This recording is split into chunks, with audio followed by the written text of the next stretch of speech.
Welcome to JCE Connect. Myself, Professor Niranjan Muchandi, Department of Electronics and Communication Engineering. So we'll continue with the topic. In the previous lecture, we have studied different types of instruction formats. One byte addressing mode, 2 byte and 3 byte. In this lecture, we'll study instruction execution and state line sequencing, branching, subroutine, RISC versus CISC processors. So we'll look into instruction execution and state line sequencing. Here, let us consider a problem which is performing an operation C equal to A plus B. So adding the contents of A and B, and the result is stored in the C. So your figure shows a memory map. The memory is byte addressable, word length is 32-bit, and the processor has number of registers. We use 2-byte instruction format, and the instructions are stored in the successive memory locations at location I. Since each instruction is 4 byte long, the successive instruction will start at I, then the next address starts at I plus 4, so on I plus 8 and continues.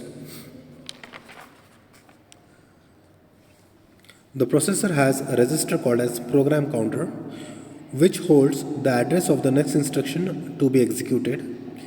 Initially, the address of the first instruction I is loaded into the program counter.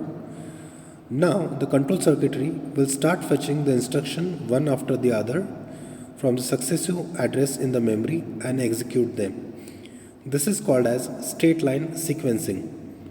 During the execution of each instruction, the program counter is incremented by 4 to point to the next instruction to be executed. The complete operation is performed in two phases. The first phase is called as instruction fetching. The instruction fetch are from the memory location and placed in the instruction register of the processor. At the end of the fetch phase, the program counter is incremented by 4 to point to the next instruction. At the start of the next phase, called as instruction execute, the contents of the instruction register is decoded into machine language, which will tell the processor what operation needs to be performed. The operations may involve another memory location access to fetch the operands.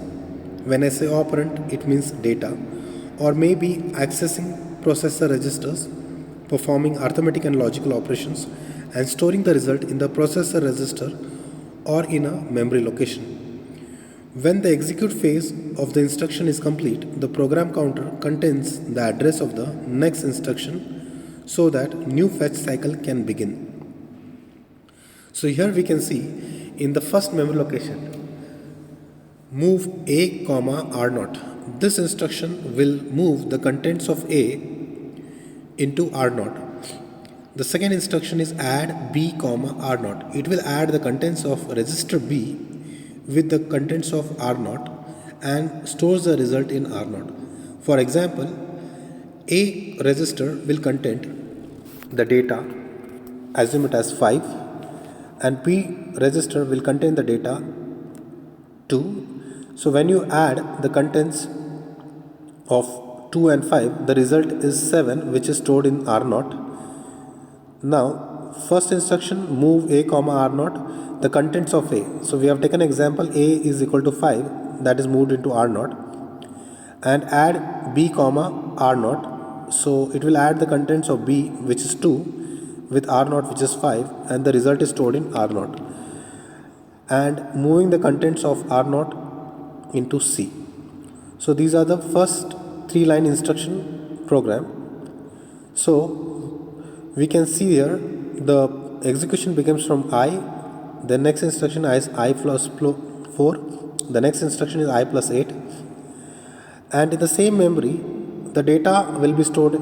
So we have shown a register A, the data from the program B and C. So the program was to compile C equal to A plus B. So this is how the execution of a state line sequencing will be done.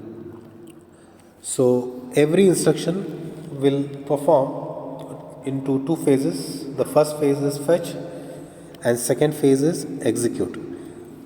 So we'll look into the next topic called as branching. Now let us consider the same problem of adding, but here we are going to show an example of adding n numbers and storing the result into some register. Now the address of the memory location are symbolically given as num1, num2 up to num_n, and a separate add instruction is used to add each number to the contents of the register R1. After all the numbers have been added, the result is placed in the memory location called as sum. Now here we can see in the figure, in I location the first instruction is written move num1, R0. So it will perform operation. Move is called as opcode, and operands are num1 and R0. Opcode is nothing but which is converted into machine language, and it will tell the processor what operation needs to be performed. Operands are nothing but data. So move num1, R0, it will move the contents of the memory location num1 into R0. So here down we can see there are memory locations whose names are given sum, num1, num2 up to num_n. This is for simplicity to understand the concept. The name is given, but usually we have numbers for the memory location. So the first instruction will move the contents into R0. The second instruction at the location I plus 4, because each instruction is 32 bits, that is 4 bytes. So it will start from I. The next instruction is after 4 bytes, I plus 4. It will add the contents of num2 with R0, and the result is stored in R0. The third instruction is add num3, R0. So it will add num3 with whatever the previous result is stored in R0, and the result will be stored again in the R0. So on it will continue. So it will add all the numbers up to n. For example, if you are adding 10 numbers, so it will add all the numbers and result will be available in R0. At the end, the result from R0 will be moved into the sum register. So if you want to perform addition of 10 numbers, so you need to write a program where you have to specify all the registers, memory locations, and if you want to perform an operation for 100 numbers, the program will be very lengthy. You will get the result, but the program will be very lengthy. So we need to find a solution so that it becomes easy. No matter you add 10 numbers or 100 numbers or 500 numbers, the length of the program should not vary. So the best way to tackle this problem is, we'll see in the next topic, which is called as looping. So what we do, we add instruction inside a program loop. The sequence of instructions inside the loop are executed as many a times as needed. During each pass, the address of the next number is listed in the determined.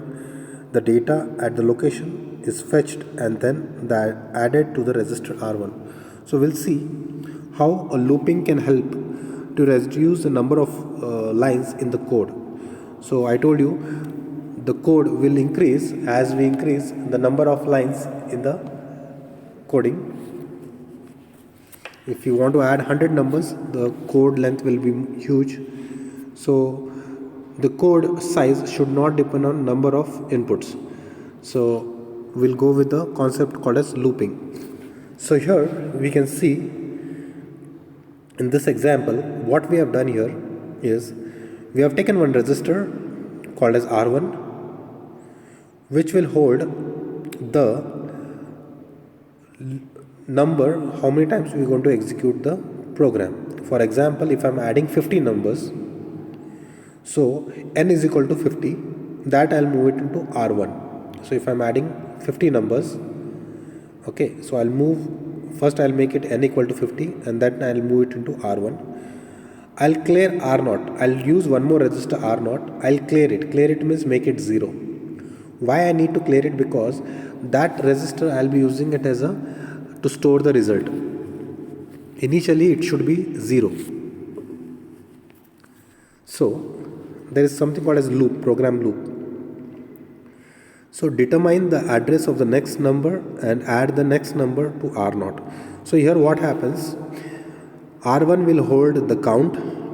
Now in this we have below, you can see sum n equal to capital N equal to n small n, that is number, how many numbers you want to add, and num1 num2 up to num n, how many numbers, the numbers will be stored here. So every time from the loop, the first number is called, for example num1 will be fetched from that memory location and will be added with R0, and the result will be stored in the R0. So first number is taken, added, okay, and the result is stored in R0. Once first number is added, will decrement R1. So that means, for example, we have taken 50 numbers, it will decrement R1. So 50 will become 49. That means one number is already fetched. So remaining are 49 numbers need to be added. And it will check in the next instruction, branch is greater than 0. If branch means if the contents of if the contents of R1 are greater than 0, then again I have to jump at loop. Loop is where you can see here, I can point out from here, I have to go back here.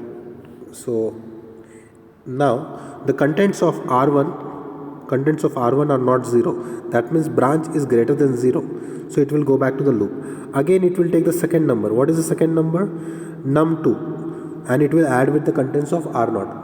And once it is added, the result is stored back in the R0 register. Once it is stored back in the R0 register, again it is R1 is decremented by 1, so it becomes 48. Again it will check whether R1 contents are 0. No. Then again go back to the top, take the third number, and so on, continue till it finishes taking all the 15 numbers. Now assume that once it takes the 50th number, it will decrement R1. R1 will become 0, and it will check whether branch is greater than 0. No, because R1 has become 0, so it will come out of the loop. Once it come out of the loop, R0 will be holding the result of all the numbers which are added. Okay, so R0 will be holding the result that will be stored in the location sum. So this is how a looping will help to reduce the number of lines in the code. Also it will make simple. So it is like you have written a C programming, you are writing a function. So if you want to add n numbers, if you write a C code without a function, it will be huge. So what you will do, you will write a small code which is called as function. So here you can add n numbers and store it. So in a function what happens, you will write it as separate code where you call the function every time you want to execute. So that will help you to reduce the number of lines in the code and perform the operation. So in this example, the sequence of instructions inside the loop are executed as many times as needed. During each pass, the address of the next number is listed and is determined the data at the location and then added to the register R1. So the branch, conditional branch, where you can see there is a condition. If the contents of register R1 becomes 0, okay, then only come out of the loop. If it is not 0, go back to the top and execute from where the loop is written. So in this case, it will come from here and it will start from the execution here, because loop is written here. If the branch is not greater than 0, that means the decrement R1. If R1 has not become 0, so it will go back again. Once R1 becomes 0, that means you have taken all the numbers, you added it, and the result is available in R0. So it will come out of the loop and store the result in the memory location. So branching will help to execute the program, and looping will help to reduce the number of instructions. So you can write a separate program for that. So we call it as subroutine in assembly language. In C program, C++ programming, you call it as a function. So they perform a task, particular task, and which can be called again and again. Okay, so this is about looping using branching. So we'll go to the next, that is condition codes. Now condition codes are the codes the processor has to keep information about the results of arithmetic and logical operation, subsequent use of conditional branching instructions. For example, when it comes to branching or conditional jump, so it is like we are standing in one place, for example a traffic signal, traffic light system. So we will wait until and unless the light becomes green. So there are three flags you can see, okay, three lights which are represented as a flag, red, okay, orange and green. So red is nothing but you have to stop. Okay, once it goes to green, you can move ahead. That is a condition flag to you. So that will help you to understand whether you have to stop or whether you can move. Okay, same way the processor also has a conditional flag which will help the programmer to understand what the result is and which will help you to write the code. In the previous case, we have seen when the contents of R1 becomes 0, it will come out of the loop. Okay, these are the conditional jumps. So condition codes, which are called as flags, okay, the information is recorded by individual bits called as conditional code flags. So, okay, so these are individual single bit flag. A flag is nothing but a signal which represents, is nothing but basically a flip-flop which can be set either to 1 or a 0 depending on outcome of the arithmetic and logical operation performed. These flags are usually grouped together into a special register called as conditional flag or status register or program status word.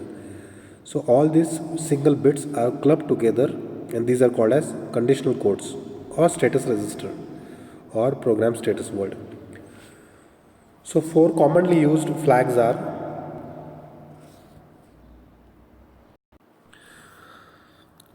negative flag, then zero flag, overflow flag and carry flag.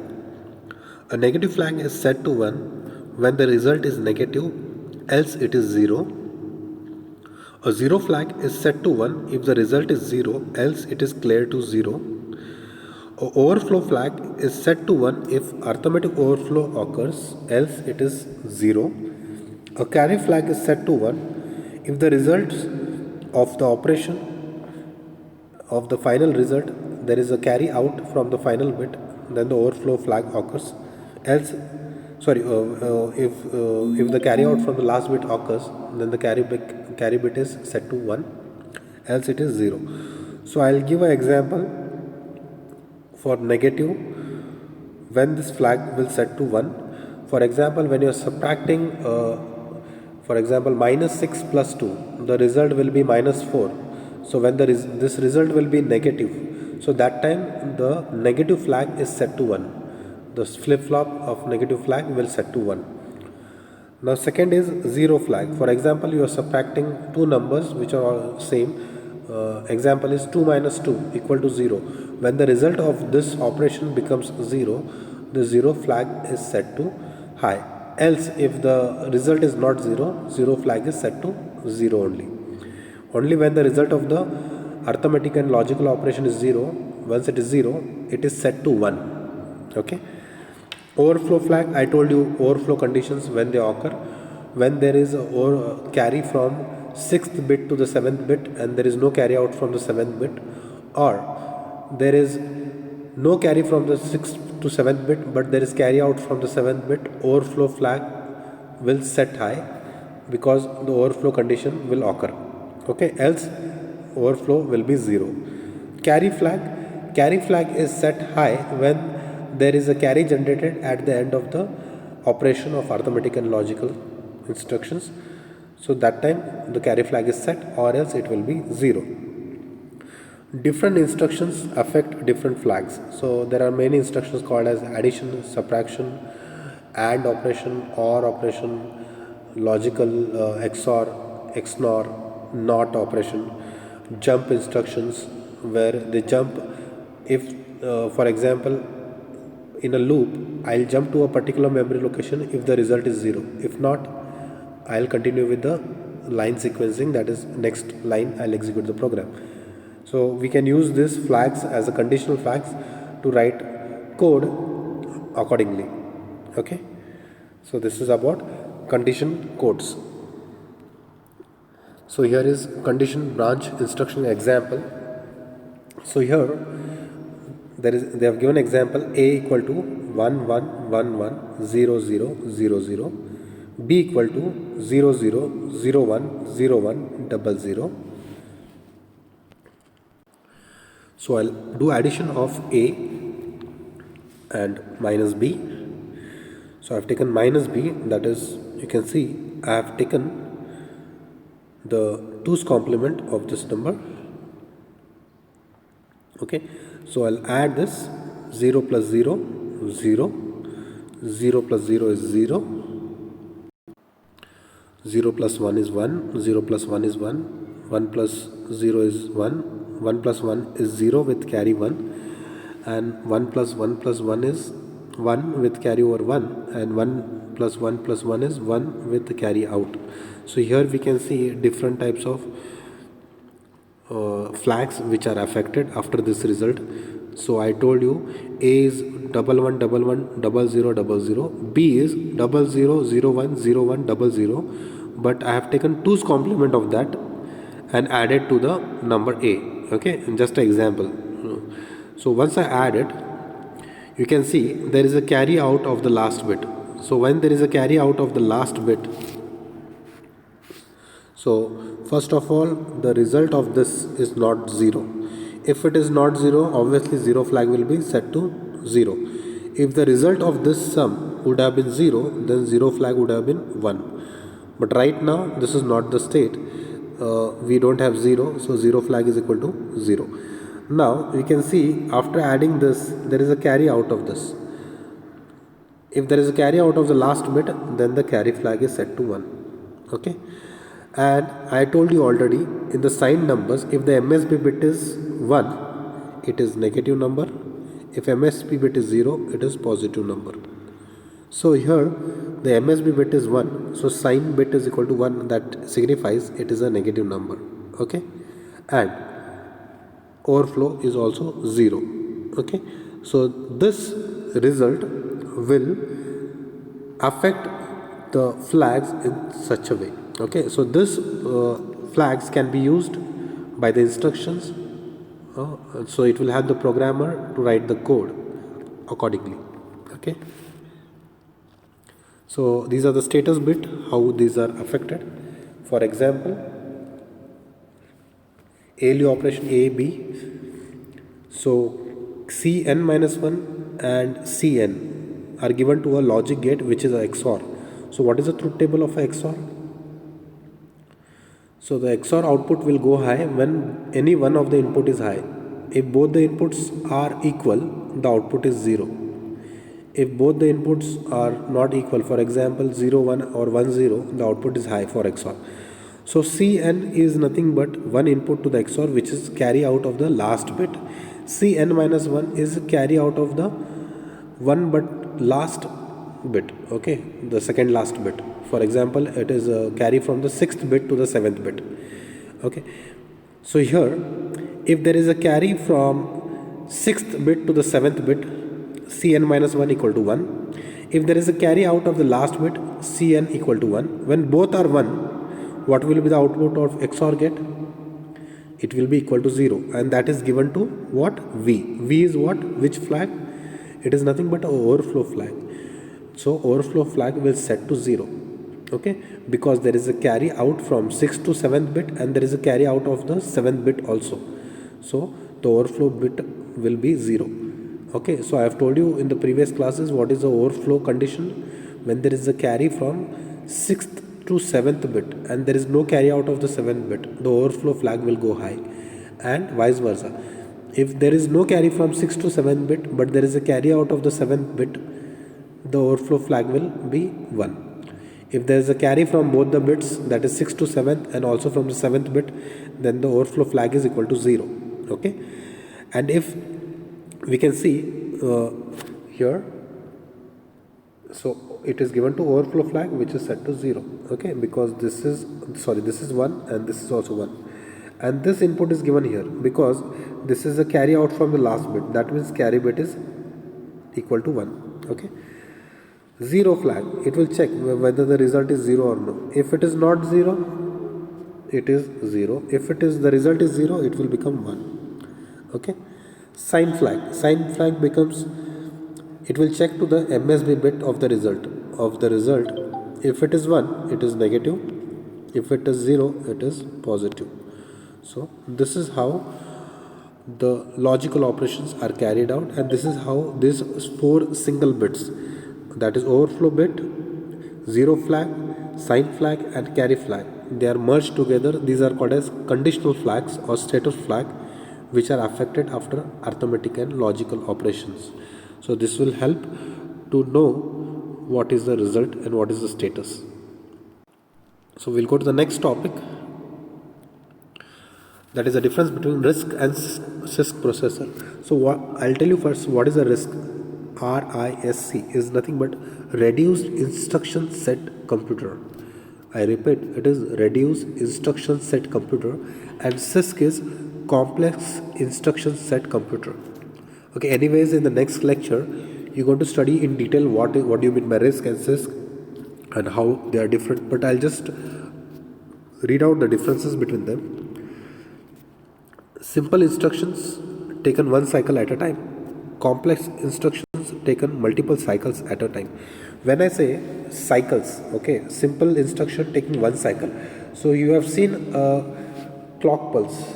Okay, so clock pulse is like, it is this way. Okay, this is a clock which with reference to this all the operations occur. So RISC processor will take one clock to execute one instruction, but a CISC may take multiple clock cycles. It may take 2, 3 or 4. Okay, but it will perform a complex operation. For example, some processors may not perform multiplication instruction directly. So what they do, they'll add, for example, 2 into 3 is 6, but they'll add 2 with 2 3 times to get the result. Okay, so CISC processors perform complex operations.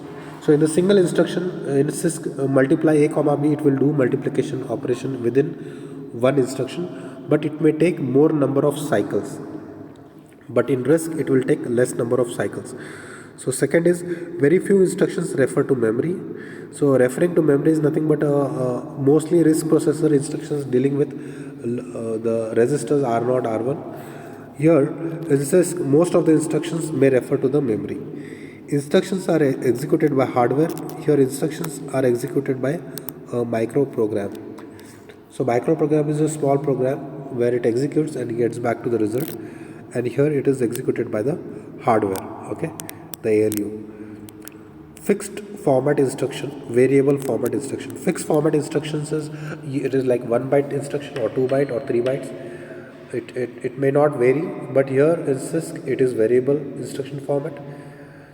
Here very few instructions, here many instructions, few addressing modes, and most instructions have register to register addressing mode, and in CISC it is many addressing mode. So in the second module you will go to study what is addressing modes. Addressing mode is a like way how you fetch the data from the memory. Okay, addressing means how you address. For example, I may address a student as by his name, or by his USN, or by his roll number, or by Mr. Okay, so there are different ways to address. Same way how you address the data which is stored in the memory, there are different ways to get the data from the memory. So these different ways are called as different addressing modes. Okay, how you address the data stored in the memory. So I'll not go much into that because you'll be studying in the second module what are the different addressing modes. Okay, so next is complex addressing mode. Synthesized in the software support complex addressing modes. So that I'll not go in much in detail. Multiple resistor sets, single resistor set. So they have multiple resistor sets, the general purpose resistors. Here it is single set. Highly pipelined. Here it is not pipelined or less pipelined. Highly pipelined in sense when you are when you are executing one instruction, the second instruction is fetched. When you are executing the second instruction, the third instruction is fetched. So that is called as pipelining, doing parallelly work. So that is available in the RISC but not in the CISC. Complexity is in the compiler. Here complexity is in the program. Conditional jump can be based on bit anywhere in the memory. Conditional jump is usually based on the status register bit. Okay, so your jump is based on the bit anywhere in the memory. Here it is usually based on the status bit register. Okay, so you're going to study much in detail about the RISC and the CISC processors. So this completes the first module of computer organization. In the next module, you're going to study the addressing modes, different addressing modes. Okay, so if you have any doubt, you can get back to me. Okay, thank you.